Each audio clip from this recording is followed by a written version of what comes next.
waxa dhacday maanta ummadda waqooyiga iyo ummadda Soomaaliyeed oo dhan waxa khusaysan maanta ayaa doonaya halkan inaan idin kula wadaaga arrin khusaysan khiyaamada aan idin sheegay iyo sirtaasi horta marka hore waxaan u noqonayaa oo aan ka gudbay afka mayga iyo maxaa tiriba af Soomaaliga la yiraahdo waxaan arkay dadkii koonfurta Soomaaliya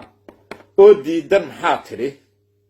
aadna u dhaleecaynaya iyo dadkii Soomaaliyeed oo leh af Soomaali maaha maygu oo ay conflict ka dhex taagay baan arkay waxaan jecelahay in taariikhda dib ugu celiyo aqoontana aan idhaahdo war aqoontiina korsada afka marka hore afkeenu kushiti buu ahaa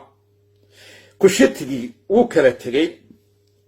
dalagiisi baa kala tagay kumanaan sano markii uu jiray uu kala tagay waxa soo raacay Anfaradka iyo Soomaalida soo raacday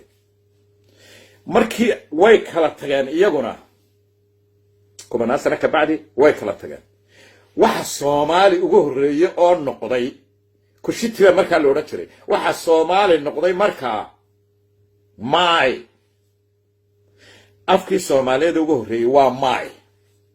waxa ka sii dhex baxay oo uu dhalay lahjada maxaa tiri la yiraahdo waxa idin sheegaya dadka mayga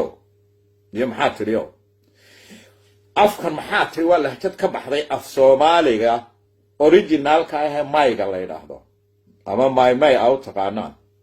waa af Soomaaliga originalka ah lahjada baa ka sii dhex baxday waxa idinku qoladayna koonfur galbeed afkan waxa dhalay afkiina dhalay ina brown ku noqotaa beed ina ku faantaa beed kuwa kaloona afkii uu ka yimi waariye maxaa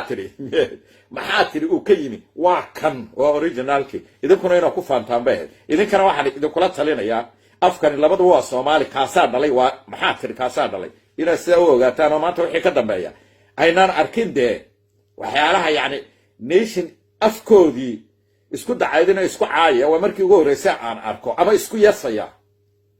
kadaaya Soomaaliya marka gaarsiiya ummadda Soomaaliyeed oo dhan si aad ugu xirnaato taabo subscribe iyo kambananka